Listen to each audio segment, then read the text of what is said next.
13 दिसंबर 2001। दिल्ली की सर्द सुबह। कोहरा अभी पूरी तरह छटा भी नहीं था। संसद भवन के बाहर सब कुछ सामान्य दिख रहा था। सुरक्षाकर्मी अपनी ड्यूटी पर, नेता अंदर बैठकों में, और देश को लग रहा था कि यह भी एक आम दिन है। लेकिन ठीक 11:40 पर अचानक गोलियों की आवाज गूंजती है। पहले एक, फिर कई, फिर लगातार फायरिंग। कुछ ही सेकंड में भारत की लोकतंत्र की सबसे सुरक्षित मानी जाने वाली इमारत जंग के मैदान में बदल जाती है। कार संसद के गेट को तोड़ती हुई अंदर घुसती है। हथियारों से लैस आतंकी अंधाधुंध फायरिंग शुरू कर देते हैं और उसी पल देश की सुरक्षा एजेंसियों के इतिहास का सबसे खतरनाक अध्याय शुरू होता है। ये था हमला संसद भवन पर। लेकिन जो कहानी अब शुरू होती है वो इस हमले की नहीं, वो है उस हमले के बाद शुरू हुई एक ऐसी जंग की जो कभी अखबारों में नहीं छपी, जिसे सरकार ने कभी खुले तौर पर स्वीकार नहीं किया और जिसे अंजाम दिया भारत की सबसे रहस्यमयी एजेंसी ने, रॉ। हमले के बाद देश गुस्से में था। टीवी चैनल चिल्ला रहे थे, युद्ध चाहिए। लोग पूछ रहे थे जवाब कब मिलेगा। लेकिन दिल्ली के साउथ ब्लॉक के अंदर एक कमरे में सन्नाटा था। दीवार पर नक्शे लगे थे, लाल बिंदु, सीमाएं, लोकेशन मार्कर। रॉ के अधिकारी बिना भाव के बैठे थे, क्योंकि उन्हें पता था ये सिर्फ आतंकी हमला नहीं था, ये भारत की संप्रभुता को सीधी चुनौती थी। और इसका जवाब टैंकों से नहीं, छाया से दिया जाएगा। Shadow war. सरकार ने सेना को तैयार रहने को कहा। सीमा की ओर भारी सैन्य तैनाती शुरू हुई। लाखों सैनिकों की मूवमेंट, तोपें, टैंक, एयरबेस एक्टिव। लेकिन इसी दौरान रॉ ने कुछ और शुरू किया। एक ऐसी योजना जिसका कोई नाम नहीं, कोई रिकॉर्ड नहीं, सिर्फ मिशन। रॉ को साफ निर्देश मिले थे।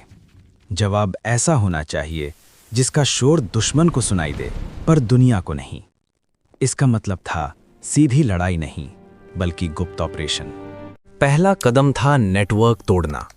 हमले के पीछे जो संगठन थे, उनकी फंडिंग, ट्रेनिंग कैंप, कम्युनिकेशन, सब पर निगाह रखी जाने लगी।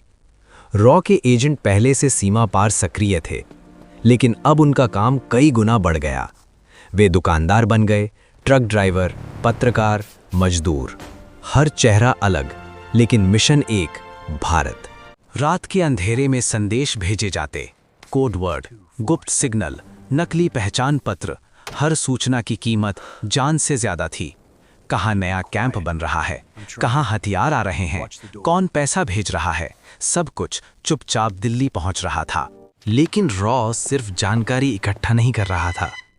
कभी किसी फाइनेंसर का अचानक गायब हो जाना, कभी किसी ठिकाने पर रहस्यमयी विस्फोट, कभी किसी आतंकी कमांडर का अज्ञात हमले में खत्म हो जाना। आधिकारिक तौर पर कुछ साबित नहीं हुआ, पर संदेश साफ था, भारत देख रहा है। इन ऑपरेशनों में कई एजेंसियां साथ काम कर रही थीं। सीमा पर विशेष टीमें, इंटरसेप्ट यूनिट्स, सर्विलांस ग्रुप। कभी रात में घुसपैठ ठोकना, कभी दुश्मन के ठिकानों की लोकेशन पिन करना, कभी हाई वैल्यू टारगेट्स पर नजर रखना। इन मिशनों का कोई मेडल नहीं, कोई सम्मान नहीं, सिर्फ गुमनामी। सीमा पर तनाव चरम पर था। दोनों देशों की सेनाएं आमने सामने थीं। दुनिया डर रही थी, कहीं हालात युद्ध में न बदल जाएं। लेकिन इसी बीच धीरे धीरे असर दिखने लगा।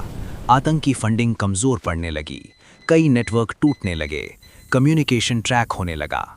दुश्मन असमंजस में था, हमला किसने किया, कैसे किया, पर जवाब नहीं मिला।